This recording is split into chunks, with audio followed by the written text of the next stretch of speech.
গুরুত্বপূর্ণ যে যদি মধ্যস্থতা হয়ে যায়, মামলা করার সময় যে কোর্ট ফিসটা দিয়েছিল সেটা বাদী ফেরত পাবে।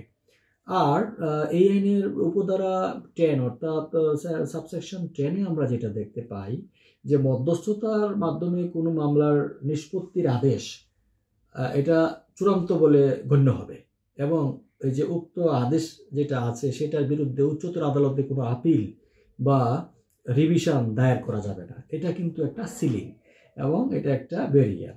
আর উপধারা 11-তে আমরা দেখতে পাই যে প্রিয় দর্শক, মধ্যস্থতার মাধ্যমে বিরোধ নিষ্পত্তির যদি প্রচেষ্টা বা প্রয়াস এটা যদি ব্যর্থ হয়ে যায়, তাহলে আদালত মধ্যস্থতা কার্যক্রমের পূর্ববর্তী যে অবস্থান। আসসালামু আলাইকুম প্রিয় দর্শক, কেমন আছেন আপনারা? আশা করি ভালো আছেন। আমি Farhaduddin Ahmed advocate, Bangladesh supreme court, স্বাগত জানাচ্ছি আপনাদেরকে আজকের আলোচনায়।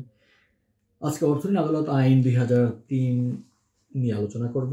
এর ধারাবাহিক আলোচনার দ্বাদশ পর্বে অর্থাৎ পার্ট 12-এ আপনাদেরকে স্বাগত জানাচ্ছি। আমি আজকে আলোচনা করব সেকশন 22 নিয়ে, মধ্যস্থতা যেটাকে বলি আমরা, বা এডিআর বা আরবিট্রেশন যেটাই বলি, মেডিয়েশন। তো এই ধারার উপধারায় বলা হয়েছে যে বিবাদী মামলা দাখিলের পর আদালত এই ধারার বিধান সাপেক্ষে মধ্যস্থতার মাধ্যমে বিরোধ নিষ্পত্তির লক্ষ্যে মামলাটি নিযুক্তিও বিভিন্ন আইনজীবীগণ যারা আছেন বা আইনজীবী যারা নিযুক্ত না হয়ে থাকে তাহলে পক্ষগণের নিকট প্রেরণ করবে। আর এই আইনের উপধারা 2-তে আমরা দেখি প্রিয় দর্শক যে নিযুক্ত যে বিজ্ঞ আইনজীবীগণ আছেন মামলার পক্ষগণের সাথে পরামর্শক্রমে পারস্পরিক সম্মতির ভিত্তিতেই অপর একজন আইনজীবী, যিনি কোনো পক্ষ কর্তৃক নিয়োজিত নন অথবা কোনো অবসরপ্রাপ্ত বিচারক, ব্যাংক বা আর্থিক প্রতিষ্ঠানের অবসরপ্রাপ্ত কোনো কর্মকর্তা অথবা অন্য যে কোনো উপযুক্ত ব্যক্তিকে মামলা নিষ্পত্তির উদ্দেশ্যে মধ্যস্থতাকারী হিসেবে নিযুক্ত করিতে পারবেন। এটা কিন্তু আইনের প্রিয় দর্শক সুস্পষ্টভাবে বলা আছে। তো আমরা এখানে এটাও দেখি যে এখানে একটা শর্ত থাকে যে প্রজাতন্ত্রের কর্মে বা অর্থাৎ সরকারি কোনো কাজে বা পজিশনে বা অফিসে লাভজনক পদে নিযুক্ত কোনো ব্যক্তি কিন্তু মধ্যস্থতাকারী হিসাবে নিয়োগ করা যাবে না। আর উপধারার 3-এ যে বিষয়টা প্রিয় দর্শক বলা আছে যে কোনো মামলা মধ্যস্থতার মাধ্যমে নিষ্পত্তির জন্য প্রেরণ করার সময় আদালত কিন্তু বিজ্ঞ আদালত আইনজীবীগণ এবং মধ্যস্থতা যে কারী আছে তাদের পারিশ্রমিক এবং মধ্যস্থতার যে পদ্ধতি সেটা নির্ধারণ করে দিবেন না। এটা ওনাদের কাছে ওপেন থাকবে বিষয়টা। সংশ্লিষ্ট বিজ্ঞ আইনজীবী পক্ষগণ মধ্যস্থতাকারী ওনাদের পারস্পরিক যে সম্মতির ভিত্তিতেই কিন্তু যে রেমুনারেশন সেটা নির্ধারিত হবে এবং মধ্যস্থতার যে পদ্ধতি আছে সেটাও ওনারা নির্ধারণ করবেন। এক্ষেত্রে আদালতের কোনো এখতিয়ার থাকবে না। তো প্রিয় দর্শক, এই আইনের উপধারা 4-এ কিন্তু আরেকটা বিষয় খুবই গুরুত্বপূর্ণ, সেটা আমরা একটু আলোচনা করতে পারি প্রিয় দর্শক। সেটা হচ্ছে উভয় পক্ষের তথ্যগত গোপনীয়তা কিন্তু রক্ষা করতে হবে। মধ্যস্থতাকারী যিনি হবেন মধ্যস্থতা কার্যক্রম সমাপ্তির পর একটা প্রতিবেদন আদালতে দাখিল করবেন এবং এই প্রতিবেদনে যে সম্পাদনকারী হিসাবে পক্ষগণের স্বাক্ষর কিংবা বাম হস্তের বৃদ্ধাঙ্গুলির ছাপ এবং মধ্যস্থতাকারী ও আইনজীবীগণের স্বাক্ষর গ্রহণ করতে হবে।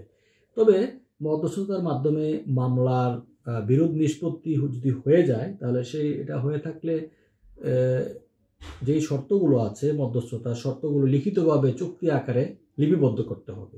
এটা কিন্তু আইনের বিধান, এটা আবার ভায়োলেট করা যাবে না। প্রিয় দর্শক, যেটা বলছিলাম যে এই আইনের উপধারা 5-এ আদালত যে তারিখে মধ্যস্থতার মাধ্যমে মামলার বিরোধ নিষ্পত্তির জন্য আদেশ প্রদান করবেন সেই তারিখ হতে 60 দিনের মধ্যে অর্থাৎ 60 দিনের মধ্যে সম্পন্ন করতে হবে। যদি না আদালত উভয় পক্ষ কর্তৃক লিখিত দরখাস্ত অথবা কারণ উল্লেখপূর্বক নিজ উদ্যোগেই সময়সীমা অনধিক আরও 30 দিন বর্ধিত করে। এই হচ্ছে বিষয়। তো মধ্যস্থতার বিষয় সংক্রান্ত যেই কথাগুলো আছে এগুলা আশা করি আপনারা বুঝতে পেরেছেন।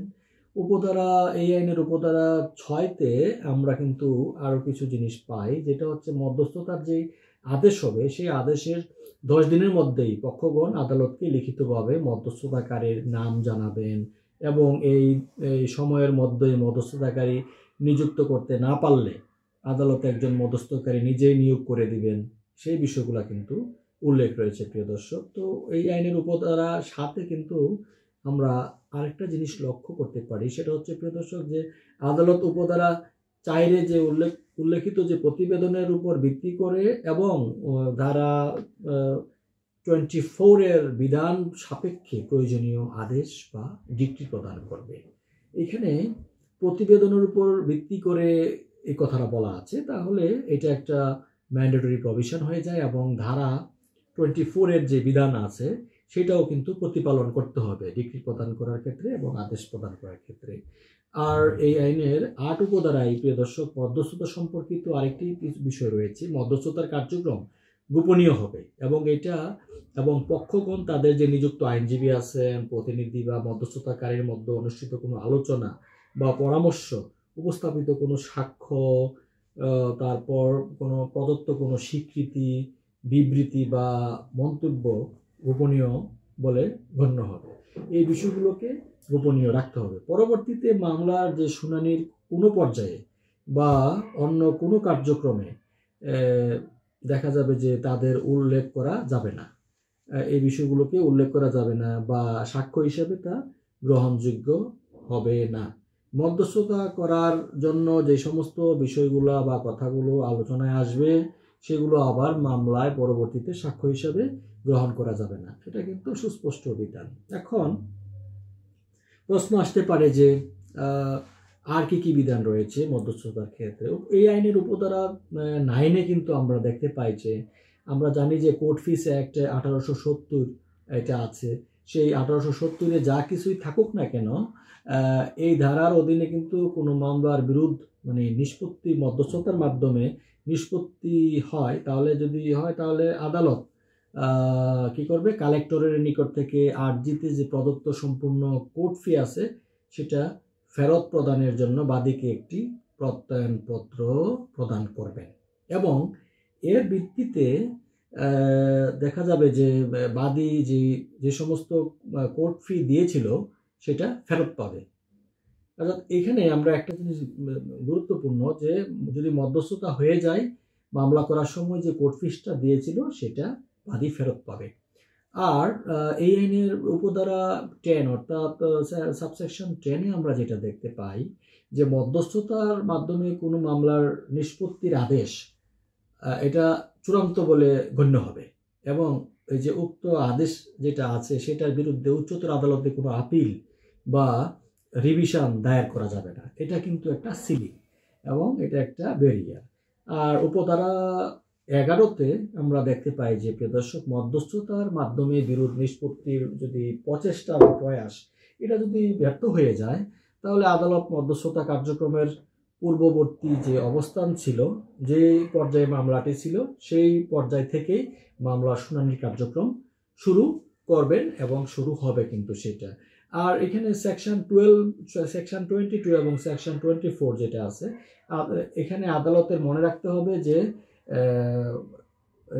এটা যে অ্যামেন্ডমেন্ট হয়েছে সেকশন 22 2010 সালে কিন্তু মেডিয়েশন ম্যান্ডেটরি করা হয়েছে। এখানে মেডিয়েশনের যে প্রভিশনটা এটা ম্যান্ডেটরি করা হয়েছে। আদালত নিজেই এটার একটা পার্ট হবে এরকম ম্যান্ডেটরি করা হয়েছে।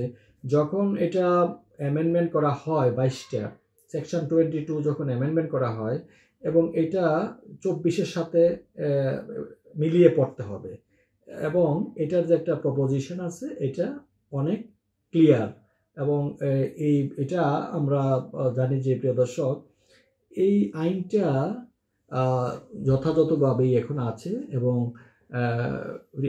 লিখিত যে জবাব আছে, লিখিত জবাব ফাইল করার পর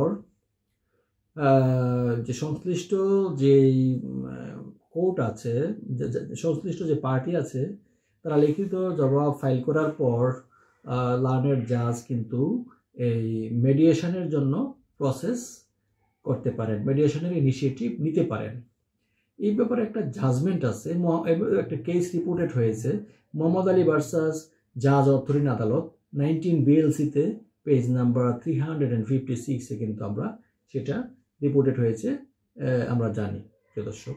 তো প্রিয় দর্শক, আজকের আলোচনা এই পর্যন্তই ছিল। আশা করি পরবর্তী যে কোনো ধাপে যে কোনো আলোচনায় আপনাদের সাথে আবার দেখা হবে। সেই পর্যন্ত সবাই ভালো থাকুন, সুন্দর থাকুন, সুস্থ থাকুন। চলুন আমরা দুর্নীতিমুক্ত বাংলাদেশ গঠন করি এবং প্রত্যেকে যার যার জায়গা থেকে সর্বোচ্চটুকু দেওয়ার চেষ্টা করি। ধন্যবাদ সবাইকে।